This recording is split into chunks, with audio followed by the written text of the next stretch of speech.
all, welcome to a new episode, and today we'll be moving on to the Beehive textbook of grade 9, and we will be dealing with the poetry The Lake Isle of Innisfree. This poetry is written by Yeats, W.B. Yeats or William Butler Yeats. Everyone are familiar with W.B. Yeats, right? He was basically a poet during the 20th century, and basically he's an Irish poet. What do you mean by Irish poet? Basically a poet from Ireland. And in this poetry, basically he's bringing a contrast of city life and the country life. So right now he's there in the city life and he's longing to go back to his countryside. And the countryside is basically called Innisfree.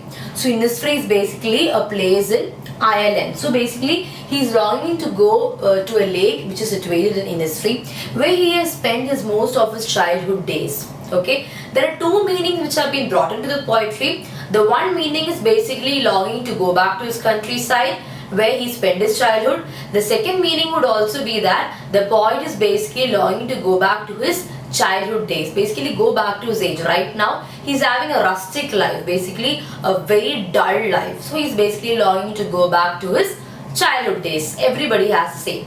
So now we'll go to the poetry and see what is it there. I will arise and go now and go to Innisfree. There is basically the feelings of the mind. Basically right now I'm going. Where am I going? I am arising. Wherever I am right now, I'm just rising and I'm just moving out. And where will I go? I'm going to Innisfree. Where is Innisfree? Innisfree is the place in Ireland. So, and a small cabin built there. And what will I do? I'll go to Innisfree. Then I'll build a very small cabin. I'm going to build a small cabin. Build there of clay and wattles made. So with what will you make? With clay. You all know what is clay, right? Maybe small kids in order to build their things, they use clay. And what are wattles? Wattles are basically like twigs, small pieces of branches of trees or some other plant. So with these wattles and clay, I'm going to build a cabin. 9 bean rows I will have. So he's telling that over here he'll be having 9 bean rows. So what will he be having? A vegetation over there? Beans. How many rows? 9 rows. Because he has to survive, so he needs something to eat. A hive for the honeybee, and also he will have hive. Basically he'll also have honeybee. So he'll have beans here, and he'll also have a honeybee. Now why does he have a honeybee over there? Because he wants to and live alone in the bee loud glade. So basically listening to the honeybee sound, he wants to live over there in this place called what? Innisfree. So what do you mean by glade over here? Glade means basically open space. Okay, this is where basically, if you have seen the pictures of Innisfree, and you might have seen, it's just an open place but beautiful place. Okay, so in this poetry what you came to know, Yeats is trying to say he will go to Innisfree, he'll build a cabin with clay and wattles, he'll also have a honeybee over there, and he wants to hear the sound of honeybee in the open space, and he'll also have 9 bean rows. Okay, basically that would be the vegetation he would have. So this is about the first stanza of the poem Lake Isle of Innisfree. Now we'll move on to the second stanza and see what is the poet trying to say over here. Now we'll see the second stanza. And I shall have some peace there, for peace comes dropping slow. So the poet over here strongly believes that he would feel so peaceful in this place called Innisfree.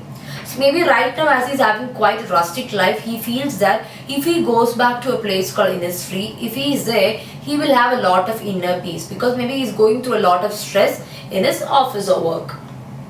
Dropping from the veils of the morning to where the cricket sings. So see, over here he's speaking about the peace, and he says peace comes very slowly, and he strongly believes he will be having that inner peace in a place called Innisfree. From the veils of the morning. We have to know the meaning of the word veil. Veils are basically a covering. For example, in few of the Muslim family itself, I've seen few of my friends they cover their face. Basically they cover their face. Okay, you've seen that. Okay, that is basically called veils, a covering. So over here is speaking about dropping from the veils of the morning. What is the morning veil? The morning veil can be the sun will be hidden. Why the sun will be hidden? Because of it can be the reason of fog or mist. Because of these reasons, what happened? You feel like that morning is hiding his face. So basically it was early in the morning, especially during the winter season, we have seen fog and mist. So basically for that, the poet is considering it as a veil, a covering to the morning. Till what time? To where the cricket sings, which means till evening. You know, cricket is not that cricket, okay? Cricket here is speaking about that a little insect. If you don't know what is cricket, I'll be posting the picture over here so you will understand.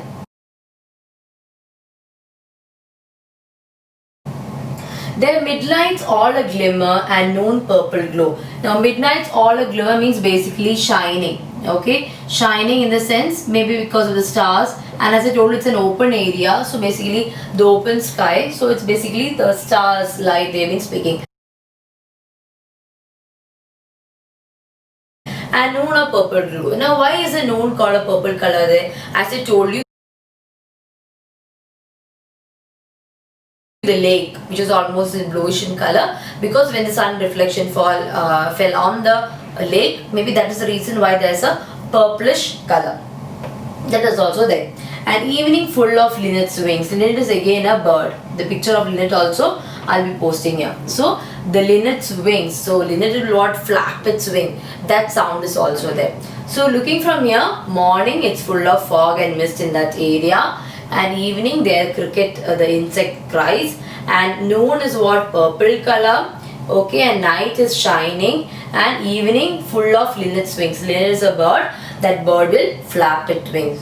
So morning what happened? Morning it's basically the veil, which is a fog or mist. And then what happened? Afternoon is basically purple color.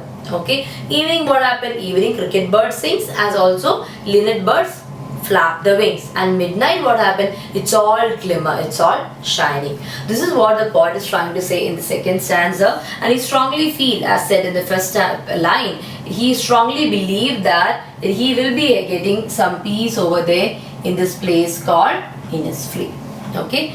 Now we'll see what happens, whether does he really reach there to the place Innisfree in the third stanza. Now we move on to the third stanza and we will check whether the poet is literally reaching there in the place of Innisfree or is he still dreaming. I will arise and go now, for always day and night I hear lake water lapping with low sounds by the shore. While I stand on the roadway or on the pavement's grave, I hear it in the deep heart score. So I will arise. So he is not still gone. He is taking this line has been repeating for a long time. Okay, so technique of repetition can be seen there. If you remember in the first line itself, they began the poetry with this, I will arise and go now. Okay, so this whole line is basically repetition. For always day and night. For always. So he is planning to be there day and night. Always. Every time he wants to be there. Where? In the place called Innisfree. I hear lake water lapping with the low sounds by the shore. So now what happened? He can hear the sound of lake water lapping. Lapping means the sound of the lake water. What is the lake water doing? It's touching the shore. So when it touches the shore, there's sound. That sound in deep heart he can hear. So basically he's imagining, maybe in the olden days or childhood days, he has heard the sound of river water lapping over there in the lake of Innisfree. So the same sound is coming it over again and again, and he can feel it, he can sense it.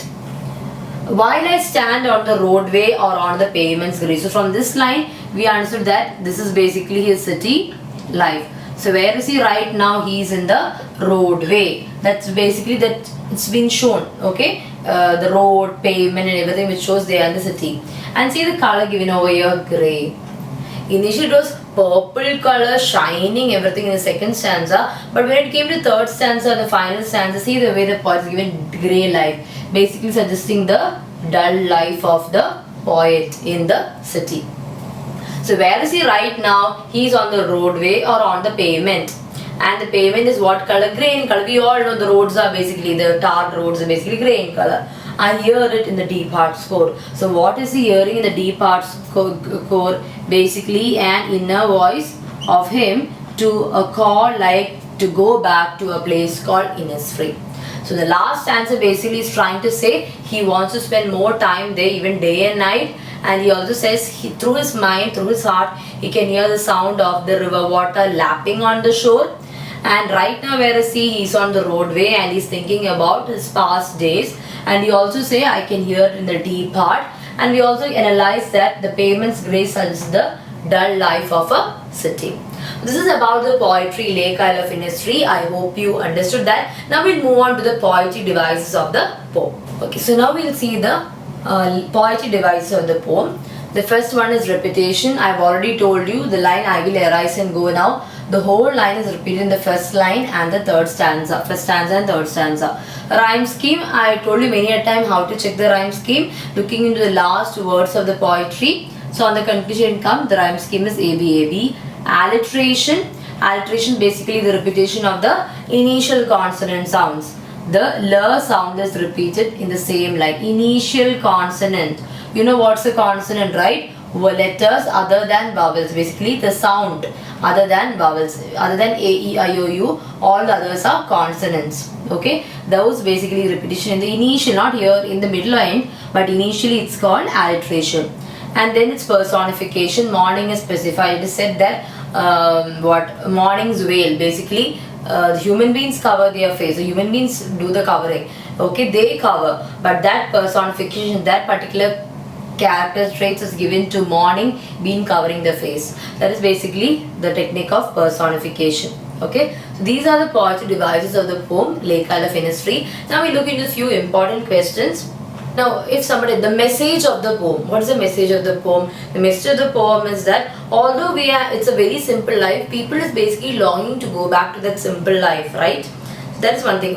People are having that rustic life of city. Yes, they feel that everything they are getting it over there, but then still their heart is yearning to go back to the countryside. That's a message what the poet is trying to say.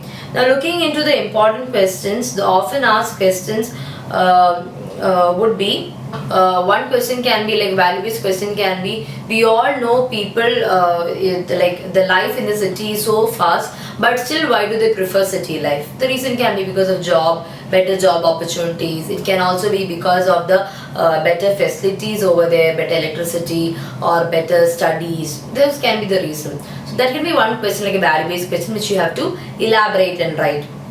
And the question can be to imagine that you are each and you reach there in a place called Innisfree to write the diary entry. You know how to write a diary entry, right? Diary entry basically date, day and time, and then you have to write basically in the first person as I am going, I did it, I went there, like that. That's one thing which you have to. Another kind of question which can come.